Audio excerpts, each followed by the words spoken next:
यह संसार एक कड़वा वृक्ष है। इसके दो ही मीठे अमृत समान फल हैं, एक मधुर वाणी और दूसरा सज्जनों की संगति। दूध के लिए हथिनी पालने की जरूरत नहीं होती, अर्थात आवश्यकता के अनुसार साधन जुटाने चाहिए। सांप के दांत में, मक्खी के मुंह में और बिच्छू के डंक में झर होता है, परंतु दुष्ट उससे तृप्त होता है।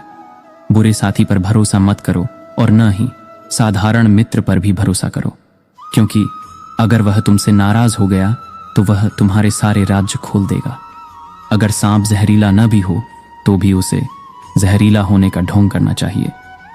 जो ज्ञान की खोज में है उसे सुख की खोज छोड़ देनी चाहिए, और जो आनंद की खोज में है उसे ज्ञान की खोज छोड़ देनी चाहिए। फूलों की सुगंध हवा की दिशा में ही फैलती है, लेकिन एक व्यक्ति की अच्छाई हर दिशा में फैलती है। आग सिर में स्थापित करने पर भी जलाती है, अर्थात दुष्ट व्यक्ति का कितना भी सम्मान कर लें, वह सदा दुख ही देता है। जीवन में 3 मंत्र याद रखना: आनंद में वचन मत दीजिए, क्रोध में उत्तर मत दीजिए, दुख में निर्णय मत लीजिए। जो बुरे वक्त में आपको आपकी कमियां गिनाने लग जाए, उससे ज्यादा मतलबी इंसान कोई हो ही नहीं सकता। किस्मत के सहारे चलना अपने पैरों पर कुल्हाड़ी मारने जैसा है। ऐसे लोगों को बर्बाद होने में वक्त नहीं लगता। चंद्रमा एक होकर भी उस अंधकार को दूर कर देता है, जो तारे असंख्य होते हुए भी दूर नहीं कर पाते। जीवन और चुनौतियां हर किसी के हिस्से में नहीं आती, क्योंकि किस्मत भी किस्मत वालों को आजमाती है। जिस प्रकार एक सूखे पेड़ को अगर आग लगा दी जाए तो वह पूरा जंगल जला देता है। जिसमें सच बोलने की ताकत होती है, सबसे ज्यादा नफरत की ज्वाला का शिकार भी वही होता है। उससे बचो जो तुम्हारे सामने मीठी बातें करता है, लेकिन तुम्हारे पीठ पीछे तुम्हें बर्बाद करने की कोशिश करता है, क्योंकि वह जहर के घड़े के समान है जिसके ऊपर दूध होता है। मूर्ख व्यक्ति के लिए पुस्तकें उतनी ही उपयोगी होती हैं जितना कि अंधे व्यक्ति के लिए आईना उपयोगी होता है। उसी प्रकार एक पापी पुत्र पूरे परिवार को बर्बाद कर देता है। जिस तरह एक सूखा पेड़ आग लगने पर पूरे जंगल को जला देता है, उसी तरह एक दुष्ट पुत्र पूरे परिवार को नष्ट कर देता है। जिसका ज्ञान किताबों तक ही सीमित है और जिसका धन दूसरों के कब्जे में है, वह जरूरत पड़ने पर न तो अपने ज्ञान का उपयोग कर सकता है और न ही धन का। यह मनुष्य का मन ही है जो उसके बंधन या स्वतंत्रता का कारण है। जो हमारे दिल में रहता है वो दूर होके भी पास है, लेकिन जो हमारे दिल में नहीं रहता वो पास होके भी दूर है। दौलत, दोस्त, पत्नी और राज्य दोबारा हासिल किए जा सकते हैं, लेकिन ये शरीर दोबारा हासिल नहीं किया जा सकता। एक संतुलित मन के बराबर कोई तपस्या नहीं है, संतोष के बराबर कोई खुशी नहीं है, लोभ के जैसी कोई बीमारी नहीं है, दया के जैसा कोई सदाचार नहीं है। वो जो अपने परिवार से अति लगाव रखता है, भय और दुख में जीता है। सभी दुखों का मुख्य कारण लगाव ही है, इसलिए खुश रहने के लिए लगाव का त्याग आवश्यक है। जो अपने निश्चित कर्मों का त्याग करके और अनिश्चित की चिंता करता है, उसका अनिश्चित लक्ष्य तो नष्ट होता ही है, साथ में निश्चित भी नष्ट हो जाता है। पंछी कभी अपने बच्चों को भविष्य के लिए घोंसला बना के नहीं देते, वे तो बस उन्हें उड़ने की कला सिखाते हैं। झुकना बहुत अच्छी बात है, नम्रता की पहचान होती है, मगर आत्मसम्मान को खोकर झुकना खुद को खोने जैसा है। किसी व्यक्ति की सहनशीलता को ध्यान में रखते हुए उसे परेशान न करें। शक्तिशाली दिमाग को कोई नहीं हरा सकता। कम दिमाग वाले लोग कपटी, दुष्ट और धोखेबाज होते हैं, उन पर भरोसा नहीं करना चाहिए। नीच बुद्धि वालों पर विश्वास करना नीति में भूल और व्यर्थ है, क्योंकि वे भरोसे के लायक नहीं हैं। प्रशासक को नीच बुद्धि वालों पर विश्वास करके विपत्ति को निमंत्रण नहीं देना चाहिए। प्रेम पीपल का बीज है, जहां संभव नहीं, वहां भी पनप जाता है। आप कुछ भी चुनने के लिए अवश्य ही स्वतंत्र है, परंतु जो आप चुनते हैं उसके परिणामों से आप कुछ भी चुनने के लिए अवश्य ही स्वतंत्र है, परंतु जो आप चुनते हैं उसके परिणामों से भी स्वतंत्र नहीं हो पाएंगे। किस उम्र तक पढ़ा जाए और किस उम्र से कमाया जाए, ये शौक नहीं बल्कि हालात तय करते हैं। रात भर गहरी नींद आना इतना आसान नहीं है, उसके लिए दिन भर ईमानदारी से जीना पड़ता है। भाग्य उनका साथ देता है जो हर संकट का सामना करके भी अपने लक्ष्य के प्रति दृढ़ रहते हैं। असंभव शब्द का प्रयोग तो केवल कायर करते हैं, बुद्धिमानी ज्ञानी व्यक्ति अपना रास्ता खुद बनाते हैं। कोई व्यक्ति अपने कार्यों से महान होता है, अपने जन्म से नहीं।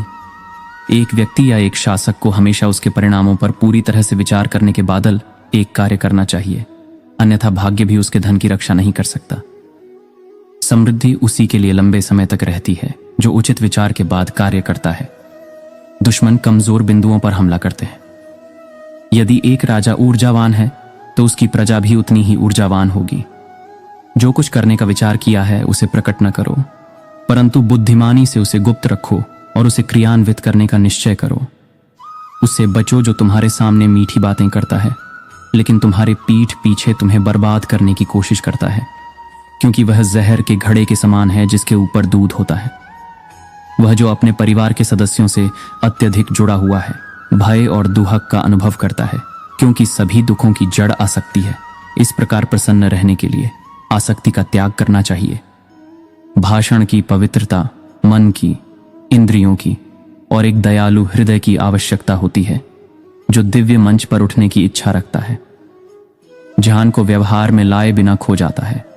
अज्ञानता के कारण मनुष्य खो जाता है।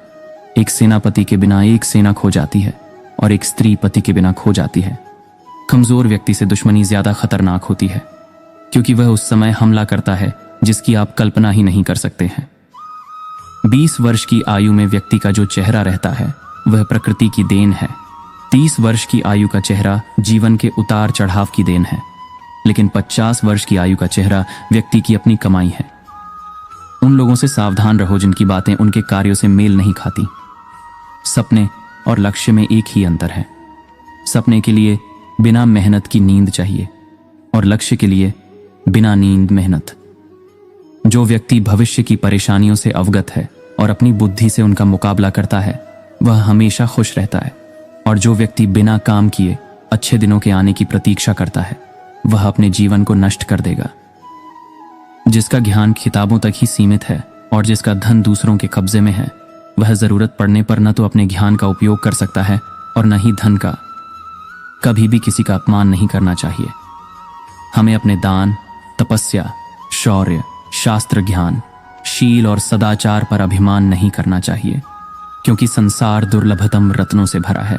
अहंकार को सम्मान से जीता जा सकता है, पागल को पागलों की तरह व्यवहार करने की अनुमति देकर जीता जा सकता है, और एक बुद्धिमान व्यक्ति को सच्चाई से जीता जा सकता है।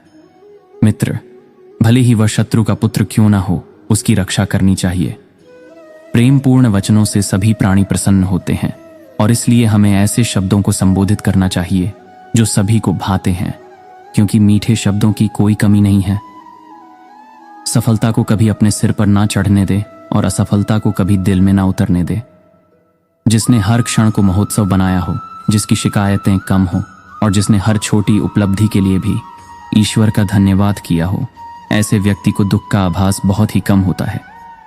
एक समझदार आदमी को सारस की तरह होश से काम लेना चाहिए और जगह, वक्त और अपनी योग्यता को समझते हुए अपने कार्य को सिद्ध करना चाहिए। ईश्वर मूर्तियों में नहीं है। आपकी भावनाएं ही आपका ईश्वर है। आत्मा आपका मंदिर है। जिस व्यक्ति की दूसरों द्वारा प्रशंसा की जाती है उसे योग्य माना जाता है, हालांकि वह वास्तव में सभी गुणों से रहित हो सकता है। परंतु जो मनुष्य अपनी ही स्तुति करता है वह भले ही सब गुणों का स्वामी इंद्र क्यों न हो, लज्जित होता है। जब जीवन के बारे में सोचो तब यह सदैव याद रखना कि पछतावा अतीत बदल नहीं सकता और चिंता भविष्य को संवार नहीं सकती। एकाग्रता से किया गया परिश्रम ही वास्तविक चमत्कार करता है। यदि आप प्रयास करने के बाद भी असफल हो जाएं, तो भी उस व्यक्ति से हर हाल में बेहतर होंगे जिसको बिना किसी प्रयास के सफलता मिल गई है। अपमानित होकर जीने से अच्छा मरना है। मृत्यु तो बस एक क्षण का दुख देती है, लेकिन अपमान हर दिन जीवन में दुख लाता है। कोई काम शुरू करने से पहले हमेशा अपने आप से 3 प्रश्न पूछें। मैं ये क्यों कर रहा हूं? इसके परिणाम क्या हो सकते हैं? और क्या मैं सफल हो सकता हूं? जब आप गहराई से सोचें और इन सवालों के संतोषजनक जवाब पाएं, तभी आगे बढ़ें। वासना के समान विनाशकारी कोई रोग नहीं है। कोई व्यक्ति किसी ऊंचे आसन पर बैठने से नहीं, बल्कि उच्च गुणों से महान बनता है। एक महल नुमा इमारत की छोटी पर बैठने से कुआचील नहीं बन जाता। सद्गुणी और फलों से लदे वृक्ष झुकते हैं, परंतु मूर्ख और सुखी लकड़ियां टूट जाती हैं, क्योंकि वे झुकते नहीं। वह जो हमारे मन में रहता है वह निकट है, भले ही वह वास्तव में दूर हो, लेकिन जो हमारे दिल में नहीं है वह दूर है। भले ही वह वास्तव में पास हो। जिस प्रकार सुगंधित पुष्पों से युक्त एक ही वृक्ष से सारा वन सुगंधित हो जाता है, उसी प्रकार गुणवान पुत्र के जन्म से कुल का यश होता है। सबसे बड़ा गुरु मंत्र है, कभी भी अपने राज दूसरों को मत बताएं, यह आपको बर्बाद कर देगा। हमें भूत के बारे में कभी पछतावा नहीं करना चाहिए, ना ही भविष्य के बारे में चिंतित होना चाहिए।